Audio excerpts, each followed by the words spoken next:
우리는 흔히 더 가지지 못해서 불행하다고 생각한다. 질상은 너무 많이 가져 인생이 힘든 것일 수 있다.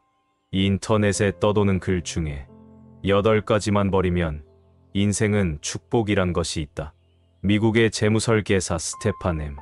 볼란의 책을 요약한 글이다. 이 책은 절판돼 읽을 수 없었지만 볼란이 버려야 축복이라고 주장하는 8가지에 대해 왜 버려야 하는지, 어떻게 버리는지 개인적인 경험을 토대로 정리했다.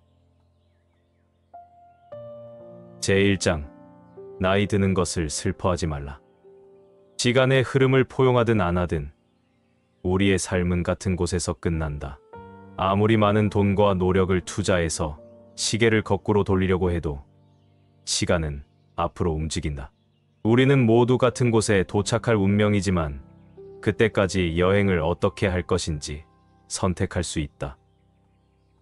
커피를 너무 좋아했다.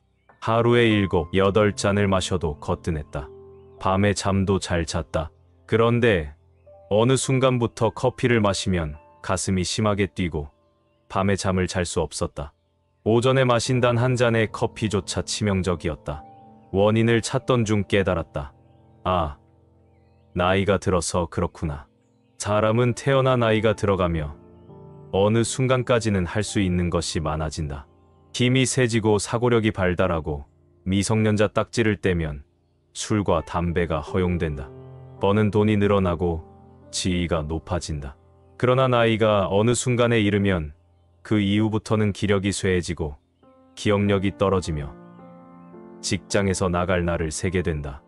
영역과 권한과 자유가 확대될 땐 나이 드는 것을 반기지만 더 이상 영역과 권한과 자유가 늘어날 여지가 없는데 신체 역량은 떨어질 땐 나이 드는 것이 싫어진다. 젊은 사람과 경쟁에 이기려고 하거나 젊은 시절의 나와 지금의 나를 비교하다 보면 나이가 걱정거리가 된다. 나이 걱정을 하지 않으려면 인생은 산에 올랐다 내려가는 과정이라는 사실을 받아들여야 한다. 힘들게 올랐으니 이제 여유를 갖고 기쁜 마음으로 내려올 줄도 알아야 한다. 사람은 자연의 일부이기도 하다. 인생에도 봄, 여름, 가을, 겨울이 있다. 이 인생의 각 계절마다 각기 다른 좋은 점과 나쁜 점이 있을 뿐 인생의 사계절 사이에 절대적인 우위를 따질 수는 없다. 이 사실을 인정하면 나이 드는 것에 담담해지고 인생의 각 시기를 충만히 즐길 수 있게 된다. 제2장, 지난 일을 대할 때는 쿨해져라. 지난 일로 화를 내고 후회하고 고뇌하면 불행한 삶을 살 수밖에 없다. 또한 과거를 돌아보는 시간이 길어질수록 점점 더 외골수가 된다. 과거에 집착하면 현실성을 잃어버리고 점점 극단적이 된다. 지난 기억에서 자유로워지는 가장 확실한 방법은 과거를 떠나보내는 것이다. 다른 사람들의 잘못을 용서하고 우리 자신의 실수를 받아들인다면 우리가 꿈꾸는 행복과 만족을 얻을 수 있다. 과거는 돌이키거나 수정할 수 없다. 그런데도 과거를 붙잡고 못 내려놓으면 현재가 아니라 영영 과거 속에서 살게 된다. 할 수 없는 일에 집착하는 것은 어리석다. 지금 할 수 있는 최선에 집중하기만 해도 인생은 많이 바뀐다. 내가 왜 이따위 회사에 들어와서 라고 후회하고 한탄할 시간의 상황을 개선하기 위해 지금 할 수 있는 일을 하는 것이 인생을 복되게 사는 비결이다. 제3장, 남이 아닌 자신의 삶에 집중하라. 우리는 크고 작은 일에서 이런저런 방식으로 우리 자신을 남들과 비교한다. 우리 각자가 특별한 존재임에도 불구하고 자신을 남들과 비교하고 스스로 나고자라고 생각해서 열등감을 느끼고 불행해지는 것이다. 행복으로 갈 수 있는 방법 중에 하나는 우리 자신에게 진실해지는 것이다. 그러자면 지금 있는 이 자리가 우리가 있어야 하는 곳이라는 사실을 깨달아야 한다. 사람은 행복에도 불행에도 등수를 매기는 경향이 있다. 지위가 더 높고 가진 돈이 더 많고 더 건강하고 외모도 잘난 사람을 보면 자기 처지를 비관하다가 신체적으로 경제적으로 자기보다 못한 사람을 보면 위안을 얻는다. 이렇듯 끊임없는 비교를 통한 서열화는 우리 인생을 흔들리게 만들고 불안하게 한다. 비교를 통한 상대평가로 자기 인생의 점수를 매기기 때문이다. 이 결과 나의 노력과 상관없이 내 인생의 행복과 불행이 정해진다. 비교가 아닌 다양성의 관점으로 세상을 바라보면 인생은 한결 따뜻해진다.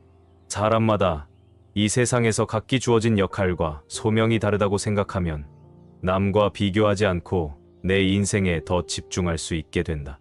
우리는 꽃을 보면서 아름다움의 등수를 매기지 않는다. 사람도 마찬가지다. 누가 더 잘났고 누가 더 못났는지 줄을 세울 수 없다. 각기 자신이 할 일을 해내며 살아갈 뿐이다.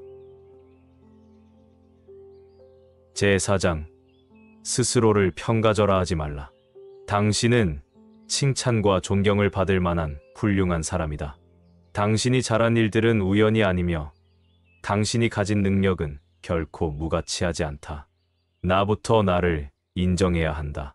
현실적인 자아 비판은 실패와 마찬가지로 성공을 현실적으로 평가하고 자신을 나무랄 뿐 아니라 등을 두드려주고 못한 것뿐 아니라 잘한 것을 기억하는 것이다.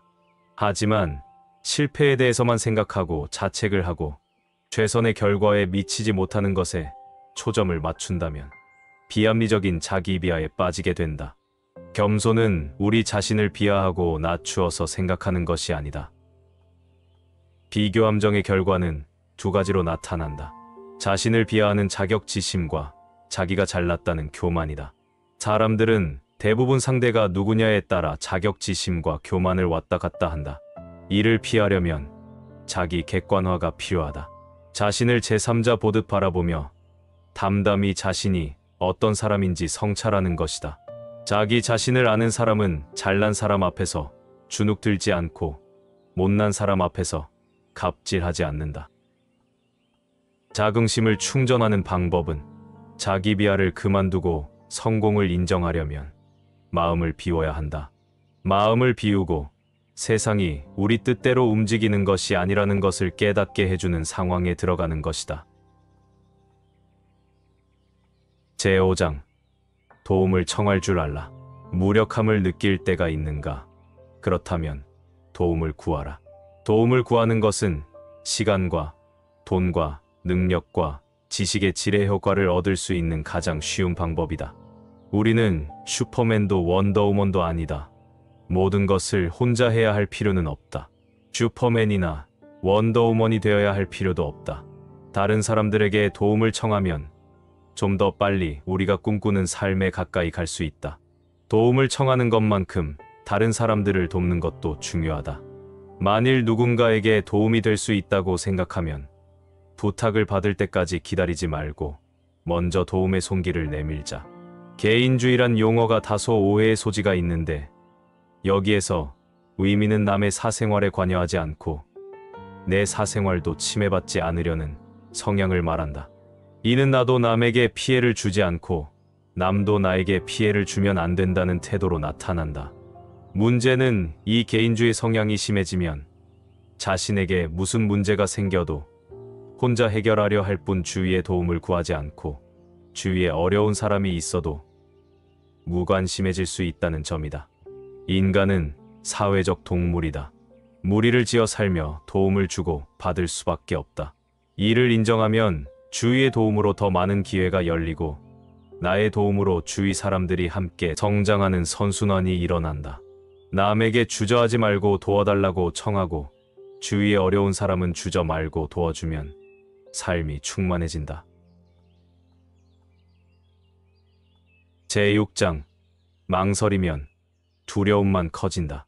망설임은 결코 우리의 상황을 개선해주지 않는다. 오히려 상황을 더 악화시키기 쉽다. 그런데도 왜 우리는 망설일까?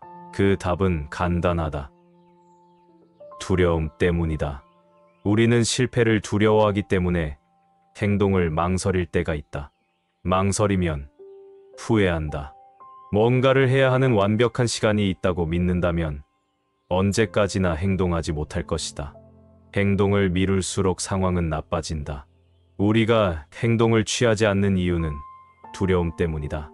두려움을 사라지게 하는 유일한 방법은 행동하는 것이다. 오늘이 가장 적절한 시간이라고 생각하자.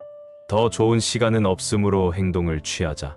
그 결과가 긍정적이 아니라고 해도 적어도 두려움을 뒤로하고 앞으로 전진할 수 있을 것이다. 완벽주의에서 벗어나라. 현실 세계에서 두려움에서 벗어나 행동을 취하는 비결은 완벽을 기대하지 않는 것이다. 우리는 실패를 왜 그렇게 두려워할까? 그 이유는 성공을 완벽함과 동일시하는 것이다. 실패가 두려우면 사는 것이 두려워진다. 우리 자신에게 실패를 허락해야만 인생에서 성공할 수 있다. 실패하는 법을 배워라.